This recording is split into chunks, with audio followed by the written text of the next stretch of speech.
नमस्कार। स्वागत है आपका द न्यूज लॉन्चर पर। मैं हूं अशोक वानखड़े, लेकर आया हूं आपका अपना कार्यक्रम द डायरेक्ट हिट। अभी जमीर जिंदा है ऐसा लगता है।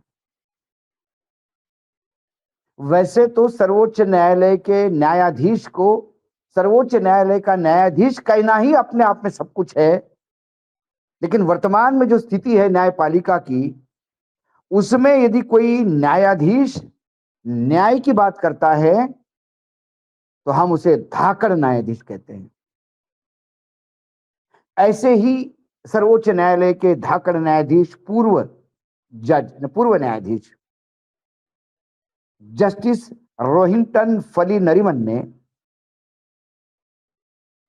जो कहा अद्भुत है। कईयों को खूब लताड़ा, सरकार को एक्सपोज किया और वर्तमान न्यायाधीशों को समझ भी दी। दैवीय या गौ हस्तक्षेप से निर्णय देने वाले जज संवैधानिक शपथ का उल्लंघन करते हैं।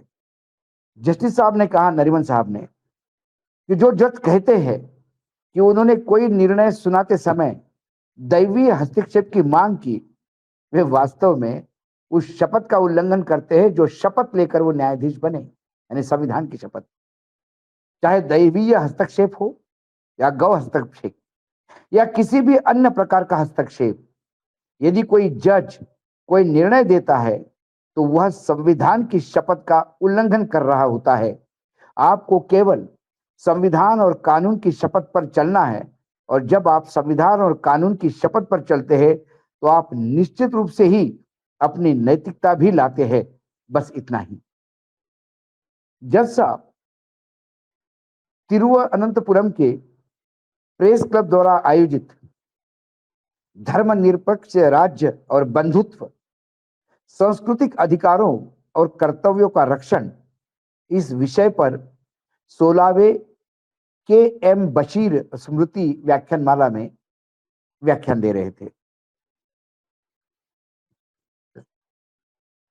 उन्होंने एक प्रश्न के उत्तर में कहा कि चीफ जस्टिस सहित कुछ जज निर्णय सुनाते समय दैवीय हस्तक्षेप की बात करते हैं। यह दैवीय हस्तक्षेप क्या है, यह मुझे समझ में नहीं आता। आपको मैं याद दिलाऊं, पिछले साल जो हमारे पूर्व chief justice of supreme court यानी सीजीआई डीवाई चंद्रचूड़ ने कहा था, अयोध्या बाबरी मस्जिद विवाद में ऐसा मामला था जिस पर निर्णय देना कठिन था। इसका समाधान खोजने के लिए उन्होंने ईश्वर से प्रार्थना की, और ईश्वर ने जो उनको कुछ बताया या ईश्वर से जो कुछ उनको ज्ञान प्राप्त हुआ, उसके आधार पर उन्होंने निर्णय लिया। उन्होंने कहा था कि हमारे पास अक्सर ऐसे मामले होते हैं, हालांकि हम किसी समाधान पर नहीं पहुंच पाते। अयोध्या राम जन्मभूमि बाबरी मस्जिद विवाद के दौरान भी ऐसा ही कुछ हुआ, जो 3 महीने तक मेरे सामने रहा। मैं भगवान के सामने बैठा और उनसे कहा कि उन्हें इसका समाधान ढूंढना होगा। अगर आप में आस्था है और नियमित रूप से प्रार्थना करते हैं तो भगवान कोई ना कोई रास्ता निकाल ही लेंगे। चंद्रचूड़ नवंबर 2019 में अयोध्या बाबरी मस्जिद मामले में फैसला सुनाने वाली 5 जजों की पीठ का हिस्सा थे। उनके इस बयान की सीनियर एडवोकेट इंदिरा जयसिंह सहित कई लोगों ने आलोचना की थी। उन्होंने कहा था कि यह कहना संविधान विरोधी है कि जज अपने फैसले लेने के लिए ईश्वरीय हस्तक्षेप की मांग करता है। ये जो बात मैं आपको बता रहा हूं, ये नरीमन साहब ने ये कह के कईयों को समझ भी दी। आपकी आस्था आपकी जगह, आपका सनातनी होना आपकी जगह, लेकिन कोई भी न्यायाधीश धर्मांध नहीं हो सकता, क्योंकि जिस कुर्सी पे वो बैठा है वो न्यायदान की कुर्सी है। लोग उसको न्याय का मंदिर कहते हैं, और भगवान को साक्षात जजेस को यानी न्यायाधीश को साक्षात भगवान का रूप। सनातन धर्म में तो शनि भगवान न्याय की देवता है। वो किसी के साथ भेदभाव नहीं करते, ना देवों के साथ, ना जिन भगवान ने मनुष्य के रूप में अवतार लिया उनके साथ, ना मनुष्य के साथ। सुप्रीम कोर्ट के धाकड़ जस्टिस रहे नरीमन साहब ने कहा कि इतिहास की किताबों में अकबर को सिर्फ तानाशाह और कातिल बताया, यह भारत के संस्कृति के साथ खिलवाड़ है। और इस पर नरीमन साहब बुरी तरह से भड़के। अदालत के पास उन्होंने कहा कि ऐसा कोई विशेषज्ञता नहीं है, इसके लिए वे पैनल बना सकती है जो बताए कि वास्तविक इतिहास क्या है, लेकिन यह बात जो सही है उसका बचाव करना बहुत जरूरी है। नरीमन साहब ने इतिहास की किताबों में बदलाव को लेकर सवाल उठाए। उन्होंने कहा कि मैंने एक बच्चे की इतिहास की किताब देखी तो दंग रह गया। उस किताब में अकबर को सिर्फ एक क्रूर तानाशाह और बड़े पैमाने पर लोगों को कत्ल करने वाला बताया गया। अकबर और मुगल का क्या योगदान है, इसके बारे में सारी चीजें मिटा दी गई। अब इतिहास की किताबों में उनके बारे में कोई जगह नहीं है। यही नहीं, उन्होंने आम लोगों को सलाह दी है कि वे ऐसे मामलों को अदालत का रुख करना चाहिए। जस्टिस नरीमन साहब ने कहा कि भाईचारे की बात करना ठीक है, लेकिन जब इतिहास की किताबों में उदाहरण को तोड़ मरोड़ कर बताया जाता है तो क्या होता है। आज हम अपने सबसे महान सम्राटों में से एक अशोक के साथ अकबर के बारे में चर्चा कर रहे थे। मुझे बहुत आश्चर्य हुआ कि जब एक बच्चे ने किताब में पढ़कर सुनाया कि उसमें अकबर को अत्याचारी, चित्तौड़ में सामूहिक हत्याएं करने वाला बताया। चित्तौड़ के बड़े पैमाने पर महिलाओं ने जौहर करा लिया था। इस तरह अकबर के बारे में लिखा गया, लेकिन उसका योगदान क्या रहा उसे मिटा दिया गया। किसी भी मुगल के बारे में नहीं लिखा गया कि उसका योगदान क्या था।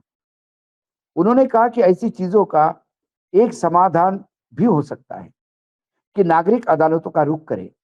भारत की महान सभ्यता विरासत का संरक्षण करना जरूरी है और यह संविधान के आर्टिकल 51A के तहत हमारा कर्तव्य है। इसलिए जब इतिहास को इस तरह से पेश किया जाता है तो वो विरासत और संस्कृति के साथ छेड़छाड़ी तो है। उन्होंने कहा कि यह कर्तव्य है कि यदि उसका पालन नहीं करता तो देश के नागरिक अदालत का रुख कर सकते हैं। उन्होंने कहा कि हर कर्तव्य के मामले में ऐसा नहीं हो सकता, लेकिन यह मामला तो भाईचारा खत्म करने की कोशिश का है, जिसके तहत भारत की संस्कृति का रक्षण नहीं किया जाता। जस्टिस नरीमन जी ने आगे कहा कि यह बात सही है कि अदालत के पास ऐसी विशेषज्ञता नहीं है कि वे इतिहास की किताबों पर फैसला ले, लेकिन उनके ओर से एक्सपर्ट का एक पैनल बनाया जा सकता है। उन्होंने कहा अदालत के पास ऐसी कोई विशेषज्ञता नहीं है, इसके लिए वो पैनल बना सकती है जो बताए कि वास्तविक में इतिहास क्या है, लेकिन यह बात सही है कि बचाव करना जरूरी है। जस्टिस रोहिंटन नरीमन ने ये केरल में जो मैंने पहले ही कहा आपको, उस पर ये बात करते हुए वो ये लगातार इस बात को विश्लेषित कर रहे थे। इसके बावजूद मुझे पता है कि जस्टिस नरीमन को वो हिंदू नहीं है, इसके लिए अब बहुत सारे अंधभक्त गाली देना शुरू करेंगे। इस देश में, इस देश की संस्कृति पे, इस देश के इतिहास पे बात करना पाप हो जाता है यदि आप अंधभक्तों का साथ नहीं देते। ये भस्मासुरों की जो फौज इस देश में तैयार हुई है, ये एक दिन इस फौज को पैदा करने वालों को भी भस्म कर देगी और इसके कई उदाहरण हमने समय समय पर देखे हैं। जब सीज फायर हुआ तो यही फौज मोदी सरकार पे भी टूट पड़ी, जब हर मस्जिद में मंदिर ढूंढने की जरूरत नहीं ऐसा मोहन भागवत जी ने कहा तो उनको भी ट्रोल किया गया। लेकिन जस्टिस नरीमन जो बहुत सीनियर जस्टिस है और बहुत उनकी पूरे देश में न्यायपालिका में या न्याय विधियों में बहुत ज्यादा इज्जत है, उन्होंने आज चंद्रचूड़ को नंगा कर दिया। चंद्रचूड़ जो अपने आप को जरूरत से ज्यादा हिंदू बताने के चक्कर में या सरकार को कुछ पाने के चक्कर में ये कह गए कि कुछ मामले हमको पता नहीं, जिसका निर्णय करना कठिन होता है, तो फिर आप भगवान से पूछते हैं। अच्छा हुआ कि वो हिंदू थे तो उन्होंने भगवान को पूछा। यदि वो गलती से मुस्लिम होते तो अल्लाह को पूछते और अल्लाह बोलते कि मस्जिद वहीं रखो, तो फिर राम मंदिर भी नहीं बनता। तो यदि हर जज, हर न्यायाधीश अपने धर्म के अनुसार न्याय देना शुरू करे तो फिर मनुस्मृति लागू हो गई। फिर संविधान कहां, जब सर्वोच्च न्यायालय से ही मनुस्मृति की घोषणा हो रही है तो फिर आम इंसान देखेगा कहां। जो कई बातें कर रहे थे लेकिन लोगों को लग रहा था कि न्यायपालिका के बारे में इंदिरा जयसिंह जैसी सीनियर अधिवक्ता तो बोल सकती है, लेकिन आम आदमी अंदर ही, जो इस देश का सेक्युलर फैब्रिक है, वो लगता है कि क्या करें, कैसे लोग ऊपर लोग जज बने। लेकिन नरीमन साहब ने दूध का दूध पानी का पानी कर दिया। उन्होंने नए इतिहास में जो बदलाव हुए उसके बारे में भी कहा। उसके बाद उन्होंने इस सरकार को भी और नागरिकों को भी चेताया कि आप